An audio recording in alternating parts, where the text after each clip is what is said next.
4, 5, 7, Unless you, 8. Bill, unless you don't want to talk about your item either, I'm just trying to, No, just need to continue the whole thing, right?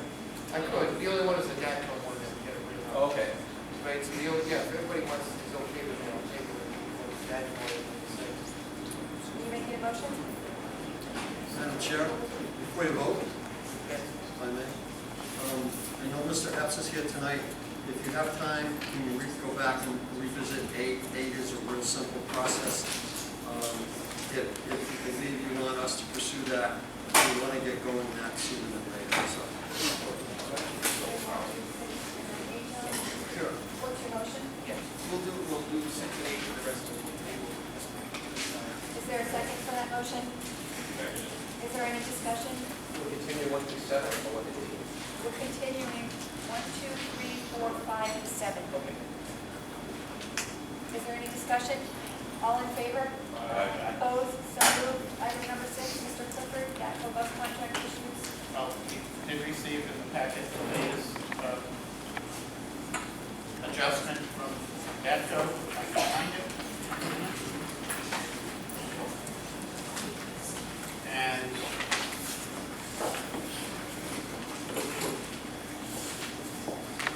John and I met over the weekend and reviewed some information that I had put together with Mr. Rappo from the Budget Committee detailing the routes and the changes in the routes. The proposal from DATCO currently offers an adjustment for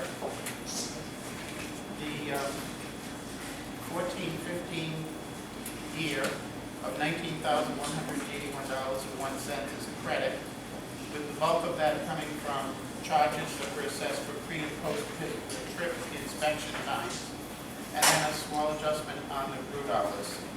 For the 2015, the adjustment for the credit for the first 4 months of the year is $19,237.01 credit, with the bulk, $15,853 of that amount coming from the elimination of the pre- and post-trip inspection time. And again, another small adjustment on the route adjustments. The bottom line is, the adjustments that have been made, had we not, in a given year, if we had continued to pay 11 hours of extra driving time per day for all of the buses, we would have had an additional expenditure of $85,140 roughly. With the hours now being reduced to 4 hours and 59 minutes of extra times, 4 hours and 59. I'm sorry, the route average, I just want to make sure the route average is 4 hours. Yeah, but the actual number of the adjustment is the 6 hours and 1 minute. I'm sorry, it's 4 hours and 59 minutes less in, it's 4 hours and 59 minutes of extra route hours on the new schedule versus the 11 hours that we used to pay for on the old schedule. So it's a significant reduction. The annual charges for the 4 hours and 59 minutes of extra time will come to about $38,568 a year. So if you look at the $85,000 140 that we were facing, it's an annual reduction in charges for extra hours of about $46,572 roughly. My numbers and John's numbers are slightly different than DATCO's numbers in the credit, but we couldn't quite figure out where they were coming from. So we'll get to that with them. But we are continuing to look at the routes because particularly when Mr. Rappo and I met, we actually analyzed each route with the route time that kids were traveling on the buses from the first student pickup to the last student pickup. So we were only looking at the segmented route time of when the kids were on the buses. And when you break it down that way for each of the routes, it appeared to us that what happened was when DATCO made the adjustments on the routes, they eliminated the route time and put reasonable amounts of time to drive from the depot to the first student. So those numbers went down. But then when they looked at the times that the students were driving from point A to point B, they decreased some routes by 2 hours and 13 minutes total for the number of minutes in all of the routes for, on a daily basis. But they also looked at other routes and they increased the number of minutes that it used to take to drive from point A to B by 2 hours and 21 minutes. So for example, a quick example, I'll give one and that'll be it. Bus number 9, the high school route, well, I would say, one route used to be, let's say, 12 minutes in length with kids on the bus. Well, now that they've redone the routes, that same stretch of time is now taking 29 minutes. So 17 minutes was added to that route. There are numerous routes where those things happen from anywhere from 1 minute to 17 minutes to 16 minutes, 13 minutes, down to 2 minutes. So what we would like to do is propose that we have a meeting with DATCO and review the bus routes individually, each route, step by step by step, to point out why did this route have to increase by 17 minutes when it was going from the same point A to the same point B. If there's a justification for it, fine, but we seriously question that, and we think there's just those 2 hours and 21 minutes doesn't sound significant, but and they may not be valid. It may be that those are justified. But if we could save another 2 hours and 21 minutes, that translates into about $18,000. So, minutes don't sound like a lot of money, but when you add them up, it's a lot of money. So, we are going to propose that we still continue to meet with DATCO. Mr. Raymond and I will try to set up a meeting to meet with Mrs. Pekla, with the assistant superintendent, and Mr. Mayo setting that up for us. We'll highlight all the routes and tell her what our concerns are. We'll await her answer, and then we'll see where we go from there. And eventually, we'd like to have a meeting with Mr. Gibson, with Mr. Scuzio present, to discuss how we're going to resolve this if there continues to be a discrepancy in the route times. And we also still would like to investigate further the idea of hiring a consultant. There are some out there as low as it's under $4,000. You give them the student addresses, you give them the demographics of the town, the routes, the traffic studies, all of that information. They put it into the same type of computerized program that DATCO uses, and that's a quick, easy way of verifying the accuracy of the route times. But it's a lot of money. It'll be, this reduction will mean a lot of money, but we think there's still more money than possibly could be saved. So that's our report. Madam Chair, I just want to add something to it. It's very important that we do this. I really think we need to recognize Mr. Mayo for his months and months and months of work. He has a full-time job, and he put in a lot of time to do this with Jane Pepler. I believe it was their work that got us to where we're at now with the reduction or the credit of the overage of the credit of $33,000. And I do want to just appreciate the involvement of Mr. Raymond, especially. He's communicated with me very regularly and given me updates, and I have appreciated his involvement. But I do want to recognize Mr. Mayo for his work. He's done a tremendous job. So I don't know if he's here or not.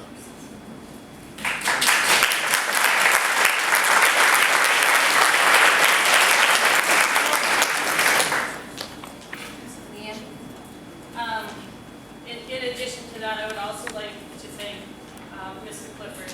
And I know this has been on the agenda for a number of different times, and I'm going to address Mr. Lowe's concerns as well, if I may. All of us, as I think everybody knows, work full-time except for one member up on the committee.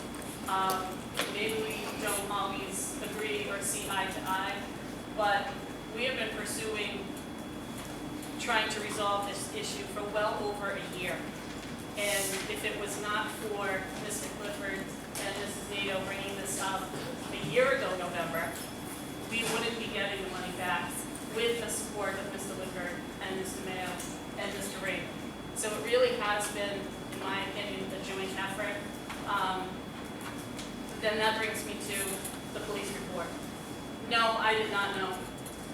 If everybody needs to know that. No, I did not know that Mr. Clifford was going to sit across from the bus depot at the fire station and look at the times of the buses coming and going. I had no idea. It was not clear to me until it was here at one of our school committee meetings.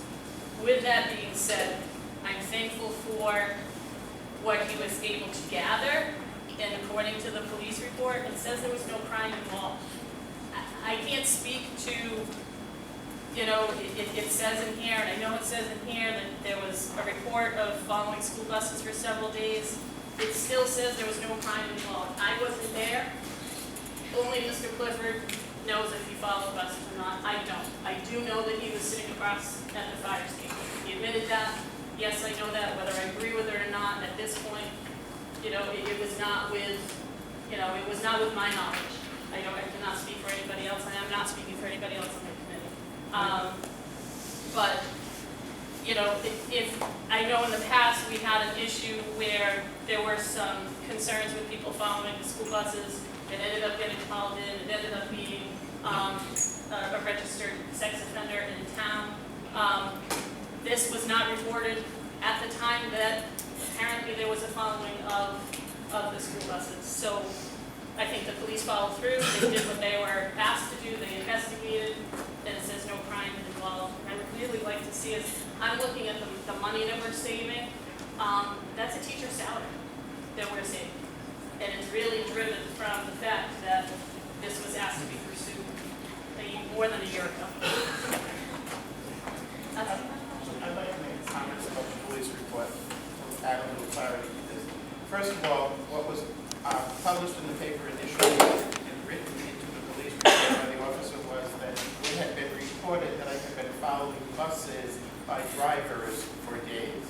And if you read the documents that are in this report, a driver said that I followed his bus on the 8th in the afternoon, and that same driver, several days after the fact, reported that he thought I followed his bus on another day that he thought was January 7th but wasn't sure about the date. My first question is, why on the day of January 7th, if that's the day I was supposedly following his bus, didn't he report it? Okay, big question mark in my mind. And he thought he saw my car. He thought it was the 7th. He also said in that report that my car was behind him minutes earlier, and then when he pulled up to Parkview Drive bus stop, I was in front of him, parked at the stop waiting for him. I'd like to know how I passed that bus without his seeing me do an illegal pass on North Main Street to go from driving behind his bus to being on Parkview Drive. No matter how you approach Parkview Drive, every street on that area is no passing zone. North Main Street, Ridge Road, Main Street, School Street, it's all no passing zones. So, you know, I have serious questions as to why that driver didn't report it on the day that he allegedly said I was, you know, following his bus. And secondly, on the 8th, the day that he that I allegedly followed his bus in the afternoon, on the 8th, I have given this information to some people. I had a doctor's appointment in Johnston. I have a statement from the doctor's office saying I arrived for my appointment at 1:32. And people are going to laugh at this, but I think it's interesting. I never realized it until I needed it. It's alleged that I followed the bus routes when they started at like 10:02 until 3:30. If I had a doctor's appointment in Johnston and got there for 1:32, I sat in the waiting room for an inordinate amount of time, and finally at 2:40, I took out my cell phone and called a friend because the medical condition that I was going to see the doctor for was causing us to cancel a vacation trip that we had planned with friends. So I called that friend and spoke to him for 14 minutes to explain we would be going. And everybody says, well, what's that? A witness to where you were. When you use your cell phone, and I didn't find this out until somebody pointed it out to me, if you go online at Verizon, your bill doesn't just say you made a cell phone call for 14 minutes. It says where you were when you made that cell phone call. I was in Johnston for those 14 minutes that I called my friend. Okay? I have his statement saying that I called him, that I was in the doctor's office, that the receptionist came out at 2:54 and called my name to be seen, and I abruptly hung up on him. Okay? I have his cell phone call showing my call came in at 2:40, and we spoke for 14 minutes. I have my cell phone bill showing that I was in Johnston when I was using the cell phone bill. So, you know, in fact, there's plenty of, you know, I initially wasn't upset, but then when I started reading that, you know, okay, bus drivers reported that I was following the buses for several days, and then I find out it's a bus driver and the same one.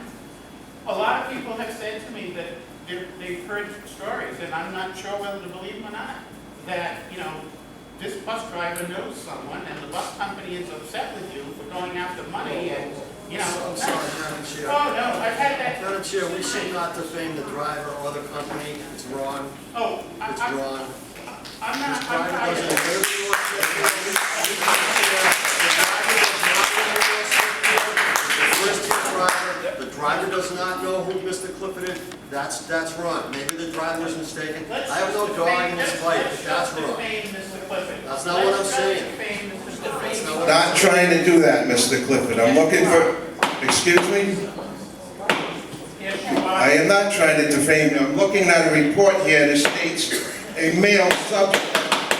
We're out of order, Mr. Wells. Oh, he can ramble on for 4 hours telling us about his 15-minute We're out of order, episode. Mr. Wells. Thank you, Mr. Clifford. There For are- the opportunity to address the topic of the police report. Do I have a chance to speak? There is no opportunity for public comment at this Are you kidding me? agenda item, unless a school committee member would like to. Madam Chair, No, I said the item was on the agenda. The item is on the agenda. Again, you sweep this under the rug. You continue to do so. Nothing's being swept under the rug. Jim, Mr. Lombardi? Let me just say, I'm the person who put this on the agenda, and the purpose of it, putting it on the agenda, was due to an email that I saw indicating that we had had a discussion in executive session on this issue.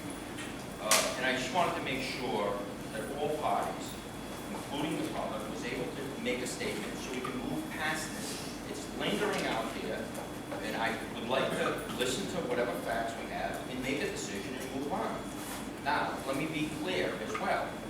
The agenda item that I put on is not what's before us that I asked to be put on. The agenda item that I asked to be put on timely was discussion, vote, and other action, including public discussion on allegations and comments of committee members on the DATCO bus issue. So you took out public discussion off of my request, which I can request anything to be put on the agenda. So this is where I have a problem with this. We look like we're covering up. I just Exactly.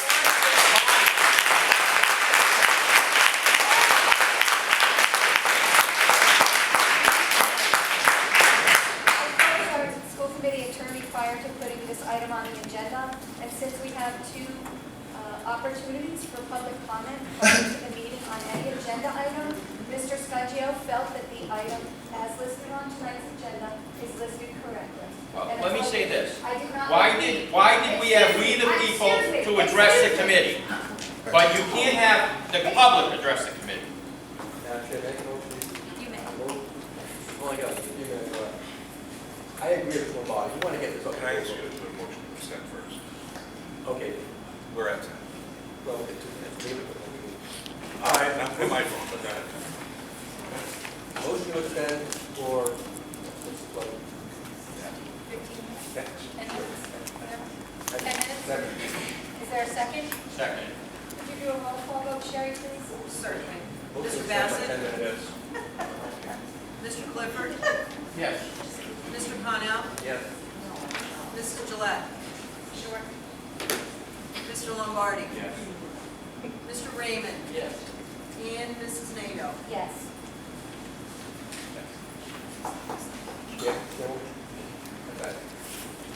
I agree with Lombardi, but put this to rest, let people who want to speak. I'm making a motion that we allow people who want to speak at this time, speak, or this is, end this. Second. Is there any discussion? Sherry, could you please do a roll call vote? Certainly. Mr. Bassett? Yes. Mr. Clifford? Yes. Mr. Connell? Yes. Mrs. Gillette? Yes. Mr. Lombardi? Yes. Mr. Raymond? Yes. Mrs. NATO? Yes.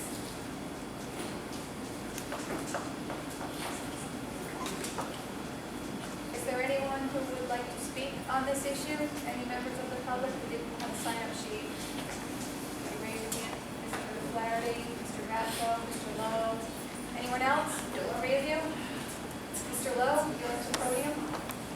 Thank you. It states in this police report, and Mr. Clifford keeps stating that his one day he had his doctor's appointment went on. The report states a male subject had been following school buses for several days and is currently now at North Smithfield Fire Park. It states that on the report. Yeah, could you? With the license plate of UX 298. Unless somebody else has that license plate, I'm not going to sit here and believe that Mr. Clifford's information is all that truthful, okay? There's a number of times when Mr. Clifford has made statements in front of me at different meetings which have been false, so please, I'm not going to take his word for that at all, that it was just sitting in the parking lot. He broke all your rules and your bylaws by doing it without your permission. And then as of last week, he tried to implement some more information on DACO busing without, I believe, without your permission, because he went and did another survey in neighboring neighborhoods. Now, was that sanctioned by the school committee? You put it in the packets and you were trying to explain to us last meeting. That's another violation because he evidently didn't care about the first time he broke your bylaws and he went on his own, did his research. Now, I've seen Mr. Clifford make several statements that were untrue, and I've seen Mr. Connell get chastised for being a little loud in the meetings and being dismissed from your position. Now, we're going to sit here and allow all these bylaws and a police report go by the books, and this is going to be okay. I have a problem with that. He tries to run the meetings all the time, and Mrs. Nato, you allow him to do so. So, this is going to continue all the time. You're here to represent the school department, not to be a buffer for Mr. Clifford. Thank you.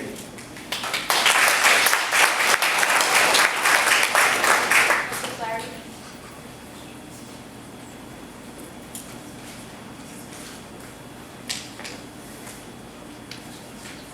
Good evening. My name is John Flaherty. I live at 10 Green Street in Slatersville.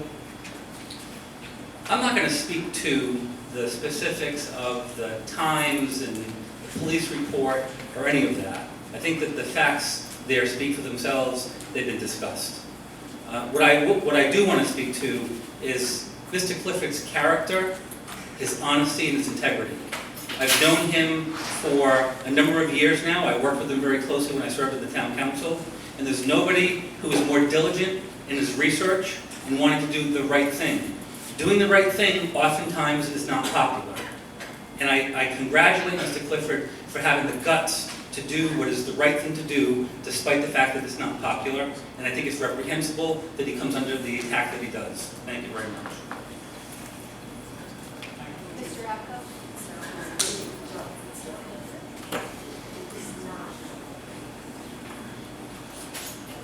Mike Rapko, 25 Old Ringo Road. Unfortunately, Mike should have told the school committee that he was going to go sit at Kennedy's lunch. But he did tell me ahead of time that he was going to sit there. He invited me, and for some reason, I just didn't have the time. He never mentioned following school buses. That's what the issue is here tonight. The police report says he was in the parking lot at Kennedy's lunch. And that's what he told me ahead of time before he even went there. So why would he tell me what he was going to do and then change his story and say, no, I'm going to go follow buses? He never mentioned following buses. This audience seems to be geared up to say, let's go after Mike Clifford. That's the issue here we have. It's unfortunate. Let's read the police report. Let's follow what's on the police report. He was in the parking lot of Kennedy's lunch. And the reason he sat there to get this information is you could not get an understanding of when the buses left or returned to the terminal. I did mention to DADCO at a meeting with DADCO that the buses were coming by my house too early in the afternoon. They were sitting at the high school too early. And the response I got was, yeah, we're going to change the schedule. We don't want the buses leaving our depot until 1:50 because it takes 10 minutes, less than 10 minutes to get to the high school. They did change their schedule. But that was after the fact that Mike Clifford was questioning all these issues as to when buses were leaving and returning. If it wasn't for Mike to have that information from Kennedy's lunch, a lot of the issues that were in front of DAPCO would not have happened. It's just not by accident that all of a sudden, all these changes by DAPCO are happening out of the goodness of DAPCO, that they're gonna save North Smithfield money. It was Mike Clifford trying to analyze what was going on, when the buses were leaving, when they were returning.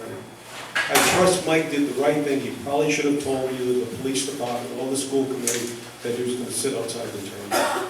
That's where it ends. If you really wanna solve the problem, why don't you put desktop cameras on the bus dashboards? If you're really so concerned about people chasing buses, then why don't we put a camera at the terminal of the bus depot? That would solve a lot of our problems in the future, and it can't be that expensive. So let's focus on trying to solve the problem instead of trying to go after people. You know, here's the bottom line. We're spending a lot of money with DATCO, and we need to correct the building. Let's focus on that, and let's move forward. Thank you. I want to make a comment. Every month, every meeting, Mr. Lowe stands up and reads a section of that report. I want to make it clear that the police report does not show or indicate that the officer found that I followed buses or believed that I did. He simply says in the report, the reporting party, Leslie Bourget, stated a male subject had been following school buses for several days and is currently parked next to North Smithfield Fire Department. The officer never found that I followed buses or believed that I followed buses. We had a very good conversation, and there would be no point in following a bus. I could get all the information I wanted right there. Secondly, with regard to the settlement and the amount, I have a question. As I've said repeatedly, the bulk of this refund is due to the pre- and post-trip credit.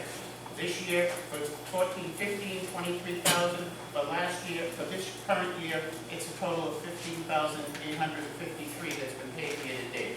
Why, for a year and a half, were we paying a pre- and post-bus trip inspection time when in November, I read the contract and December meeting stated publicly that, you could give that contract to a high school student and they would be able to figure out that those charges for pre- and post-bus trip inspection times were not the responsibility of the school department, but were the responsibility of the contractor. So my question is why, I've heard that, this has come about through quite a bit of information and research and everything, but the bulk of it is from that pre- and post-bus inspection time. And when we met in December, I believe it was the December meeting, I asked Mr. Mayo about the pre- and post-bus inspection time. I read it from the contract, and he said he would check with Mr. Scunzio on that. And apparently, Mr. Scunzio must have verified that, in fact, we don't owe that money. But I want to know why no one, for a year and a half, picked up that contract when you got to bill for time that you had never been billed for before. Why nobody bothered to read the contract and make a determination? And every memo that you sent, Mr. Lindbergh, to the school department throughout the year and a half previously, every time Mrs. NATO questioned those bills, the minutes and the memos that were sent indicate that you said, well, we're paying the extra money because of the pre- and post-trip inspection time. Why didn't anybody question that? I want to know, because they didn't question it until after the December meeting all of a sudden. And I think Mr. Mayo explained to us at that meeting also that they were going to look at all those things that went into charging the district extra money, the pre- and post-bus inspection time, the extra hours, and they were going to try to package it and come back with some type of proposal that was a flat rate fee that would cover all of the expenses. But I never heard anybody say, oh, gee, we don't owe that money, or that's not required by the contract. And for a year and a half, we sent memo upon memo. Every time she asked, why are we paying this money, it was always because we owe them the money for the pre- and post-bus inspection. So why, over a year and a half, didn't anybody pick up the phone and ask Mr. Scunzio to look at that contract and determine if we owe a new bus he never paid any other bus company ever, and no other bus company in the state pays that cost? Wow, let me see. Excuse me, if Let I me just can think. interrupt right now, Oh. we've exceeded our 10-minute extension. Would someone like to make a motion to extend the meeting? Sure, I'll make a 5-minute extension. Second. Is there a roll call vote, Sherry? Sure. Mr. Bassett? 5 minutes, that's it.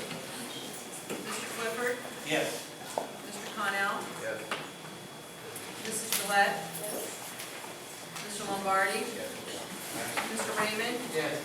And Mrs. Nato. Yes, 5 minutes. May I, Madam Chair?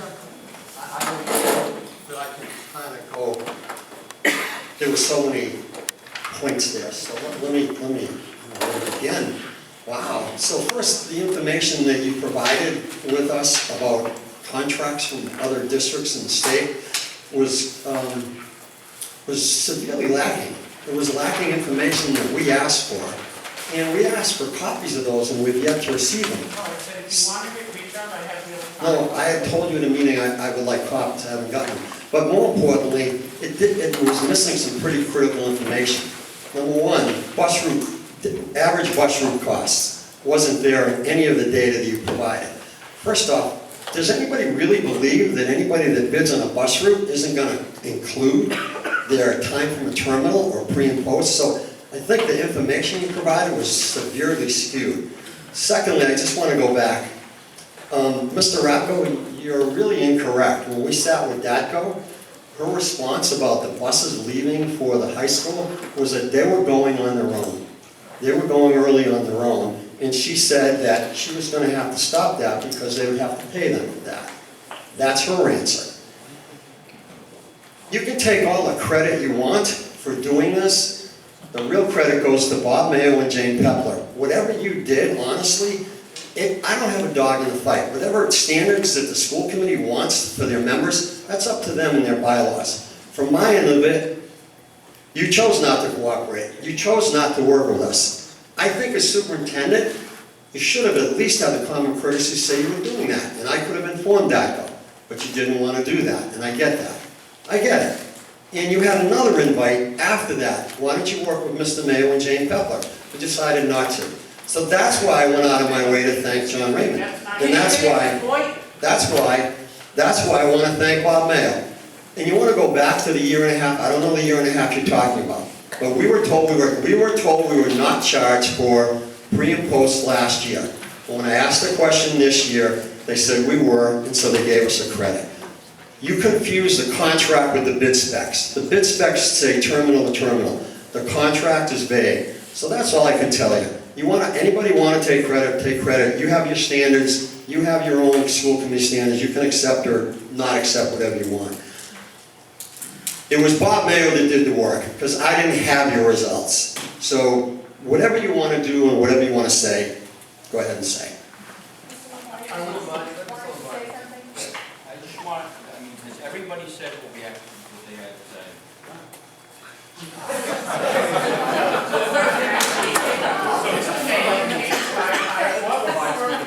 Excuse me, invited him to my house, he came. And I showed him what we had done. I don't like to say anything. I'm not saying you gotta take it, so. I'm trying to finalize this. Yeah, I'm done, but all I wanna say is, I wanna finalize this, that's all. Let's be done with this. If everybody has spoken, and then we take an action, us, and we'll move on.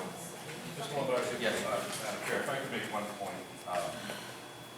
I agree that someone should have been notified. However, this began and died and ended when I read the police report and read status, 3 lines in, no crime involved. If anybody has an issue with that, take it back to the North Smithfield Police.